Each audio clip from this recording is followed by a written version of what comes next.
Hey everyone, this is Dave from Dave vs. Axie. The goal of the video today is we're going to review one of my recent matchups in PvP. I'm going to review how I view PvP and the decisions that I made. I thought this was a pretty fun battle and how it finished and played out. And so I'm going to review that with you to help you understand how I thought, what I think my opponents were thinking, and we can actually see what their cards were to assess what the best decision was and help you better win your matches in PvP in Axie Infinity. And so with that, we'll get it started. Alright, so if you didn't know, you can go to your battle log in Axie Infinity to pull up recent matchups. We're playing Unkomang, and so I'm going to pause it there. First thing you want to note is that how the game looks. So on the bottom left, unfortunately it's being covered by the video right now, but you can see I have 3 energy. They have 2 energy because they already have 1 card that's going up into the screen. But each player starts out with 3 energies. You're also going to start out with 6 cards on each side. It can be random, so you could have 3 for one Axie, 3 for another Axie, and 0 for your third Axie. It all depends on your draw. So you can see for me, I have 2 cards for my Aqua, I have 3 cards for my Bug, and I have 1 card for my Plant. They happen to have 2 cards for each of their Axies, which is kind of the more common draw. But the goal is that you want to be able to manage your cards, your energy, and beat your opponent's Axies before they kill all of your Axies. Now each turn you're going to get 2 more energy, and you're going to get 3 additional cards. And so the goal for you when you're coming through and managing what your turn's going to look like is, what do you think they can do to affect you? So unfortunately I can't click into their Axies in this view. That's what I normally do when I start a game, to see a couple things. Can they steal energy from me? Can they create their own energy? Can they stun me? Can they apply fear to me? What else are we looking for? Those are probably the most common ones that I check out for. And oh, the last one is, can they heal themselves? So I know if I do damage, is there a chance that I just wasted damage because they're going to heal themselves and then ultimately have to do more damage again in the future to actually knock that Axie out. And so that's how I initially approach a battle. And so we're going to see how this one unfolded. I don't remember all the exact details, so we'll kind of figure out as it goes along. And so you can see how we first started. So I am the blues, and the opponent is the red Axies. At the top of the board here, you'll see the order of which Axies go when they're battling. Each Axie has their own unique speed number. If there is a tie in speed, that means that the lowest ID number, which you can also see when you click them, will go first. But if you're ever unsure in the middle of a battle which Axie is going to attack first on the next turn, just look at the top. It's a great reminder for yourself to know exactly what is going to happen on the next turn and in what order. And so the opponent decided to use 4 cards of their own. I used 3 cards. He used all of his energy, as you can see at the bottom. I only used 1. I have used 2 of my 3 energy. So assuming that they do not steal energy from me, I will have 1 energy at the end of the turn, and he will have none, and then we'll each get 2 more energy going into the next turn. The cards he chose to go with, based off what he drew, is he went with Tail Slap, which will create energy for him. So he's going to create 1 energy that we know of right now. He also has Vegetable Bite, which is also going to steal an energy that we know of right now, as long as I have one, which I do. So he's going to be able to net additional energy. For myself, I'm going to do discard moves, and I have a card here that if they break through my shield, I'll get an additional energy for myself. So we'll kind of see how it plays out. He's going to Tail Slap, generate energy for himself. You see his energy on the right go up to 1. He then fears me. So there is debuffs and buffs in the game. Debuffs are obviously negatives to you. Buffs are positives to you. From the debuff side, if we go through fear, fear does not allow me to attack for 2 turns. It can be any 2 turns, but those 2 turns I cannot attack. Luckily, with the Fury applied, his Axie attacks next, and they have 2 cards they're playing, so I will lose my fear after those 2 turns, and we'll see that in the video. So ultimately, not that big of a deal. We got rid of it pretty easily, and so we will be able to attack on our next turn. So then my Bug goes, we're going to make him discard 2 cards, and you see that on the bottom here, he only had 2 cards left, so he's going to lose both of those cards.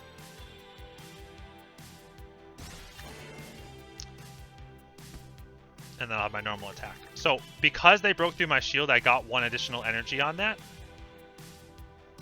And then they themselves, or actually no, he stole that, well yeah, he stole 1 energy from me. I have the other one additional. So I had 3 going into the turn. We'll see that right after this turn is over.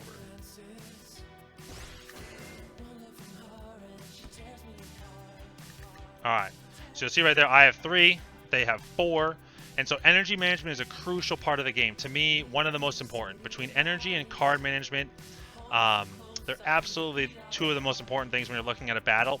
Almost more important than even what cards you have or what cards you're playing. So really make sure that you're cognizant of what your energy situation is, but you can keep track of your opponent's energy.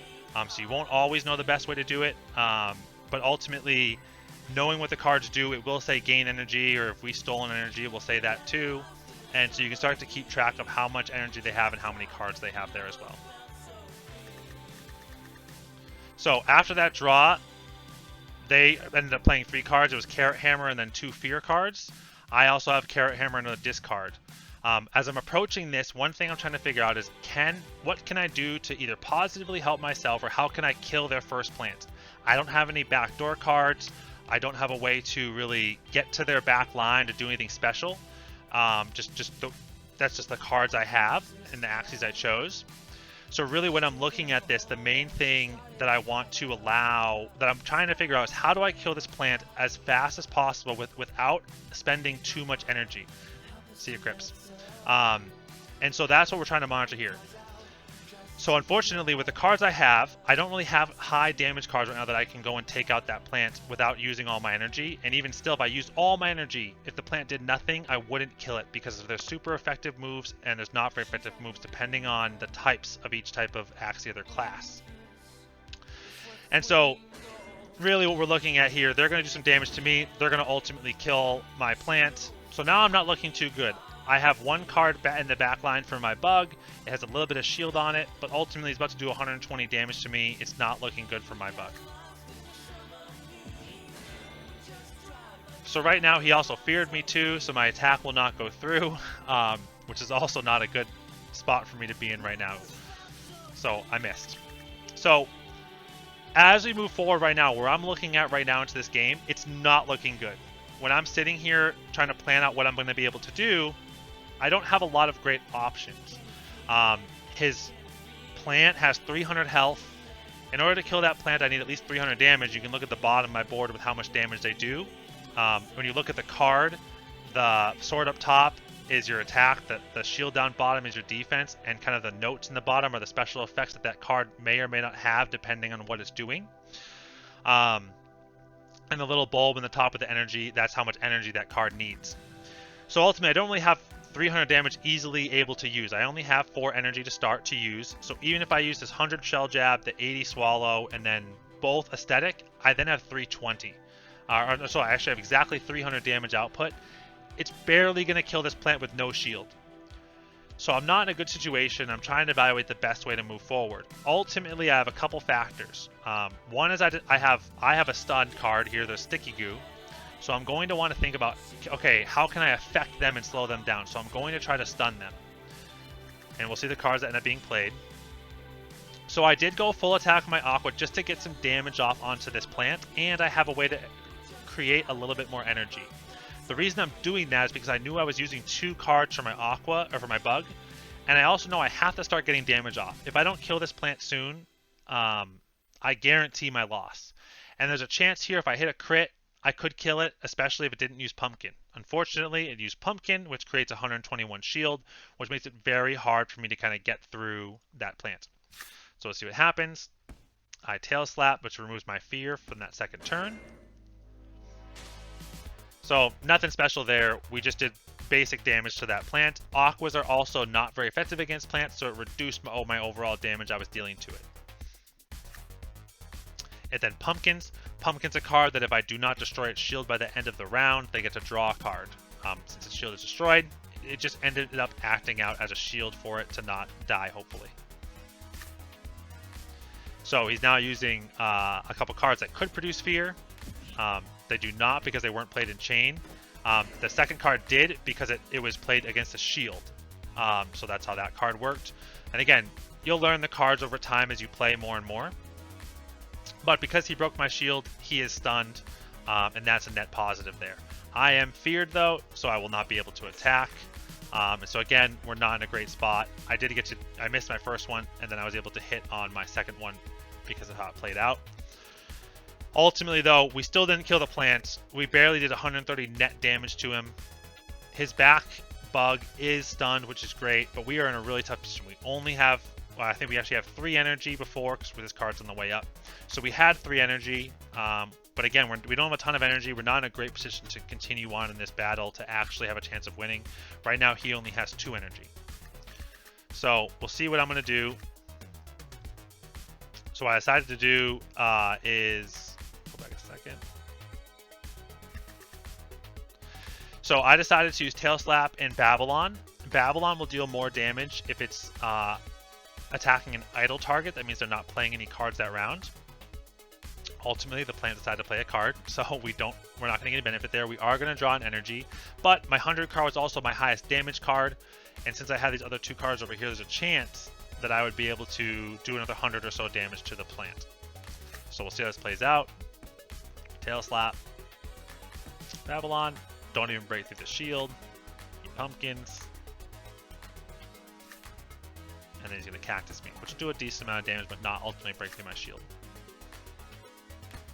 So we'll do 53 damage. Again, no critical hits there, so that was kind of as expected. We have 3 energy. He still only has 2 energy because he used 2 last turn without creating any more. But we're still in a position that we are very outmatched from a health perspective, and we are outnumbered. So we'll see how this goes. So ultimately, I only had 1 card. I actually didn't have any cards. I had 1 discard card for my initial bug, and then I had some higher damage cards for my Aqua. My idea here is even if he pumpkins, I should be able to kill him, because that would be 100 on the shield or 120 on the shield. That's 170. I have 190 damage here with a little bit reduced because it's not very effective. It would at least knock him in the last stand was the goal. And worst case, if he didn't, I could hit him with the discard from the bug, and that would ensure that he's dead. So he ended up using 2 cards, almost kills my bug. I only survived because I played this discard card that has 10 shield, which is a very important note. Just numbers do matter, so if you can do the math on what the cards potentially can come your way, worst case scenarios, you can also calculate for a lot of situations.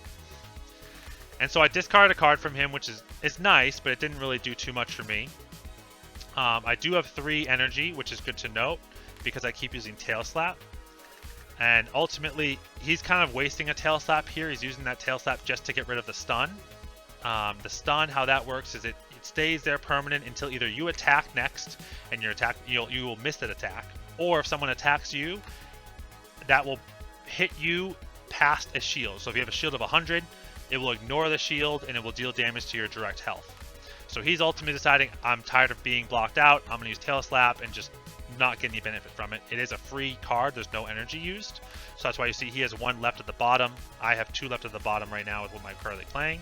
So I decided to go with discard and a stun. The reason I did that is because if he breaks through my shield by more than 5 damage, I'm dead. But I do want him to be stunned, whoever attacks me. So what this allows for is that if he doesn't do anything, I do discard and I do a little bit of damage, which the discard's always helpful if they don't decide not to attack that turn. But worst case, I know that they're going to be stunned for whenever my Aqua attacks next turn. So I use the Tail Slap to get rid of the stun, and then use a pretty high attack to get rid of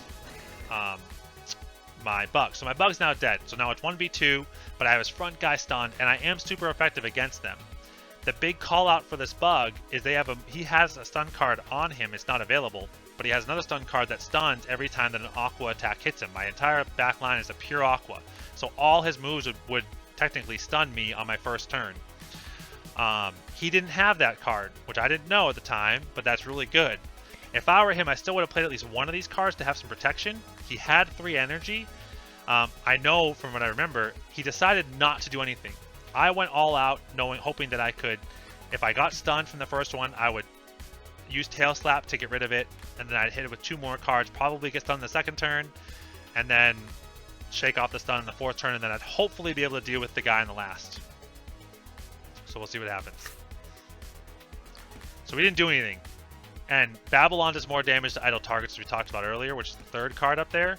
So I knew this guy was dead. I'm sitting here so excited that this guy's dead. I can't believe that actually happened. This guy has one stun who's the backline. It's still a tough matchup for me to beat, but I am super effective against him. So I really have to plan for one stun a turn, and I have tail slap and energy on my side to help me out with. So he goes full attack. Since he's not very effective against me, I didn't think he could kill me unless he had several fear cards. But even still, I didn't think he could kill me with two 120s and two 80s. It shouldn't have killed me when I have 420 health. And we'll see here. It's not going to do a ton. It's going to do 120, 80, and 80. So ultimately, I'm still faster. If I can one-shot him, I win. So what I played for, I did double heal and double Babylon in case he decided not to attack. I thought he would though, but they were also my highest attack moves. And I still had 2 energy left at the end of this turn, so I'll have 4 for next turn. So I healed up. I got stunned on the second one. And I did some damage. So right now I'm in a position, if I survive this turn, I most likely win on the next turn because I'm going to draw 3 cards, and since I have both tail slaps, I know they're not in my deck, and I know I'm going to get attack moves at least of 80, which was the swallow move. So I'm at least going to have either more heals or more, but the 80 is also super effective, so I feel pretty confident about where I'm going to be able to go to, as long as I survive. And ultimately with my higher shield, and since I got a lot of health back, there's not a whole lot this guy can do to kill me. Alright, so now we're in Blood Moon Curse. After in round 10 and beyond, you go to what's called Blood Moon Curse. Blood Moon Curse means that after every turn, each team's Axies take damage. It starts at 50, it goes 50, 80, 110, I believe 140, but I haven't actually made it past 110 because someone usually loses by that round, which would be at the end of round 12. So anyway, so we get to round 10, and you can see my draw. I drew 300 attack cards. There's no way this guy beats me, so I can play all 3 because I have 4 energy, plus I have a 0 energy tail slap to add at the end. And so that's how I play it. I play 2 high attacks, which I should get through from his shield and his stuns. I'll take the stun and the tail slap and then kill him with the final one. And that's exactly what happened. Couldn't have written it better, but it ended up being a very smart play and a big win against a tough team.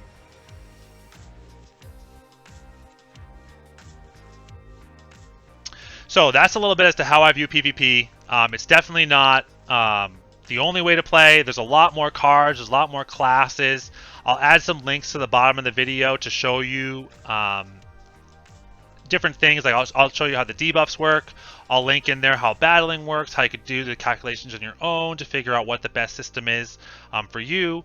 All the different class types, and ultimately if you want, come back to Twitch. I can help you buy Axies. We have a good system that, you know, after a PvP battle, I'll help you look up Axies and try to figure out what's a good fit for you.